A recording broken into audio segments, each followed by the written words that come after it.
Hi students, അപ്പോൾ നിങ്ങളെല്ലാവരും തന്നെ ജോസ തേർഡ് അലോട്ട്മെൻറ്റ് പ്രതീക്ഷിച്ചുകൊണ്ടിരിക്കുകയാണ്. അപ്പോൾ ജോസയുടെ തേർഡ് അലോട്ട്മെൻറ്റ് വരുന്നതിന് മുമ്പ് സെക്കൻഡ് അലോട്ട്മെൻറ്റിൽ വന്നിട്ടുള്ള ലാസ്റ്റ് റാങ്ക്സും അതിൽ നിന്ന് നിങ്ങൾക്ക് എത്രത്തോളം പ്രതീക്ഷ ഇനി വരാമെന്നുള്ള കാര്യങ്ങളൊക്കെയാണ് ഇതിൽ ഞാൻ പറയുന്നത്. അപ്പോൾ സീറ്റ് ആരെങ്കിലും കിട്ടിയതിന് ശേഷം സീറ്റ് വിഡ്രോ ചെയ്യുകയോ അതല്ലെങ്കിൽ കിട്ടിയ സീറ്റിൽ നിന്ന് ഹയർ ഓപ്ഷൻ കിട്ടിപ്പോവുകയോ ചെയ്യുമ്പോൾ മാത്രമാണ് നമുക്ക് ഒരു പുതിയ സീറ്റ് അവിടെ ക്രിയേറ്റ് ആവുന്നത്. അല്ലാതെ പുതിയ സീറ്റ് വരുന്നതല്ല ഈ കമ്മിങ് അലോട്ട്മെൻറ്റ് ഒന്നും തന്നെ. ഇപ്പോൾ NIT കാലിക്കറ്റിൽ open rank 271, OBC 133, EWS 595, SC ST 289 415, NIT Trichy 486 311 1809, EWS SC ST 299 376, NIT Kurukshetra 1418 756 450 337 195.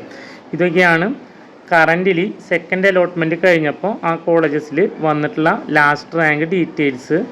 അപ്പോൾ ഇതിനടുത്തൊക്കെയുള്ള കുട്ടികളാണെങ്കിൽ ചെറിയ ചാൻസ് ഉണ്ട് എന്ന് പറയാം ഇതിൻ്റെ തേർഡ് അലോട്ട്മെൻറ്റ്. അപ്പോൾ SPA ഡൽഹിയിൽ 205 open category, OBC 261, EWS 207, SC 158, ST 37, SP Bhopal വന്നപ്പോൾ 543, OBC 467, EWS 323, SC ST 247 100, SP വിജയവാഡയിൽ 678, OBC 413, EWS 383, SC ST ആകുമ്പോൾ 25899. ഇതൊക്കെയാണ് ആ കോളേജിൽ ഓരോ സീറ്റ്സിലേക്കും വന്നിട്ടുള്ള ലാസ്റ്റ് റാങ്ക് ഡീറ്റെയിൽസ്. ബാക്കിയുള്ള കോളേജസിൻ്റെ ഡീറ്റെയിൽസ് എല്ലാം തന്നെ ഞാൻ ഈ സ്ലൈഡ്സിൽ വെച്ചിട്ടുണ്ട്. നിങ്ങൾക്ക് ഏതെങ്കിലും ഒരു കോളേജിൻ്റെ ലാസ്റ്റ് റാങ്ക് ഡീറ്റെയിൽസ് കാണണമെന്നുണ്ടെങ്കിൽ നിങ്ങൾക്ക് അവിടെ പോസ്റ്റ് ചെയ്ത് നോക്കാവുന്നതാണ്. ഇപ്പോൾ MNIT ജയ്പൂരിൻ്റെ കേസിലാണെങ്കിൽ MNIT Bhopal, NIT Hamirpur, ഇതൊക്കെ നല്ല ബ്രാൻഡഡ് ആയിട്ടുള്ള ഇൻസ്റ്റിറ്റ്യൂട്ട്സ് തന്നെയാണ്. ഇവിടെയൊക്കെ നമ്മുടെ കുട്ടികൾ പഠിക്കുന്നുണ്ട്.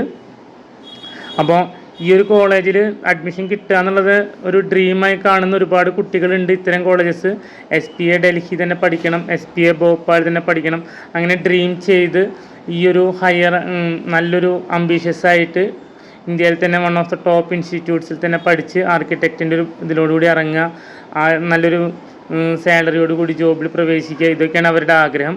SPA ഡൽഹിയിലത്തെ പ്ലേസ്മെൻറ്റ് സെല്ലിൽ കഴിഞ്ഞ വർഷത്തെ പ്ലേസ്മെൻറ്റിനെ പറ്റി പറഞ്ഞപ്പോൾ 1 lakh above ആണ് ഹയസ്റ്റ് ആയിട്ട് പെർ മന്ത് സാലറി കിട്ടിയത്. SPA ഡൽഹിയുടെ കാര്യമാണ് ഞാൻ എടുത്ത് പറയുന്നത്. അതുപോലെ തന്നെയാണ് ഓരോ കോളേജസിലെയും പ്ലേസ്മെൻറ്റ്സുകൾ വരുന്നത്. അപ്പോൾ SPAസിലാണ് കമ്പയറിങ് വിത്ത് NITs പ്ലേസ്മെൻറ്റ് കൂടുതൽ in the case of architecture എന്ന് പറയുന്നത്. പക്ഷേ ചില കുട്ടികൾ കേരളത്തിൽ തന്നെ പഠിക്കാൻ വേണ്ടി NIT കാലിക്കറ്റ് പ്രിഫർ ചെയ്യുന്ന കുട്ടികളുണ്ട്. അപ്പോൾ അതൊക്കെ നിങ്ങളുടെ പേഴ്സണൽ ചോയ്സാണ്, ഇതിലൊന്നും ഞാൻ കയറി ഇടപെടുന്നില്ല. എന്നാലും ഞാൻ ജനറലായിട്ട് ഉള്ള ഇൻഫർമേഷൻസുകളെല്ലാം തന്നെ ഇവിടെ പറയുന്നു എന്നേ ഉള്ളൂ.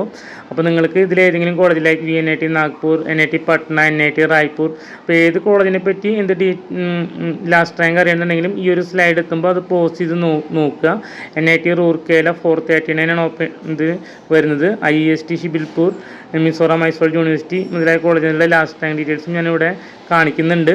ഇനിയിപ്പോൾ ഇത് ജനറൽ ന്യൂട്രൽ ആയിട്ടുള്ള ജനറൽ റാങ്കുകളും കാര്യങ്ങളാണ് ഞാൻ ഈ സ്ലൈഡ്സിൽ ഇൻക്ലൂഡ് ചെയ്തിട്ടുള്ളത്.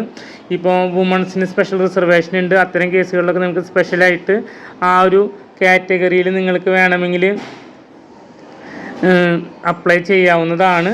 അപ്പോൾ അത്തരം കാര്യങ്ങളൊക്കെ നോക്കിയും കണ്ടും നിങ്ങൾ അപ്ലൈ ഇത് ഇത്തരം സീറ്റുകൾ കിട്ടുന്നത്. അപ്പോൾ നമുക്ക് ഓൾറെഡി ജോസയിൽ ഇനി കൊടുത്തിട്ടുള്ളതിൽ വലിയ ചേഞ്ചസ് ഒന്നും വരുത്താൻ സാധിക്കുകയില്ല.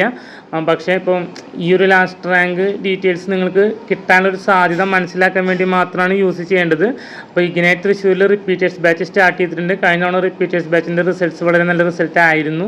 അപ്പോൾ ഇൻട്രസ്റ്റഡ് ആയിട്ടുള്ള സ്റ്റുഡൻസ് ഉണ്ടെങ്കിൽ റിപ്പീറ്റേഴ്സ് ബാച്ചിൽ ജോയിൻ ചെയ്യാവുന്നതാണ്. കീം അലോട്ട്മെൻറ്റ് പ്രോസസ്സ് ഇതുവരെ സ്റ്റാർട്ട് ചെയ്യാത്തതുകൊണ്ടാണ് പല കുട്ടികളുടെ ഇടയിലൊരു കൺഫ്യൂഷനായിട്ട് നിൽക്കുന്നത്. അപ്പോൾ നിങ്ങൾ ടെൻഷൻ അടിക്കേണ്ട കാര്യമില്ല. കീം അലോട്ട്മെൻറ്റ് പ്രോസസ്സ് കംപ്ലീറ്റ് ചെയ്യുന്ന സമയത്ത് 4 ഗവൺമെൻറ് കോളേജിൽ ഏതെങ്കിലും കിട്ടുകയാണെങ്കിൽ നമ്മൾ ഇവിടെ നിന്ന് റീഫണ്ട് കൊടുത്ത് കുട്ടികൾക്ക് ആ കോളേജിൽ ജോയിൻ ചെയ്യാനുള്ളൊരു അവസരം ഒരുക്കാറുണ്ട്. Merit seat in government colleges ആണ് നമ്മുടെ ലക്ഷ്യം. ഓക്കെ.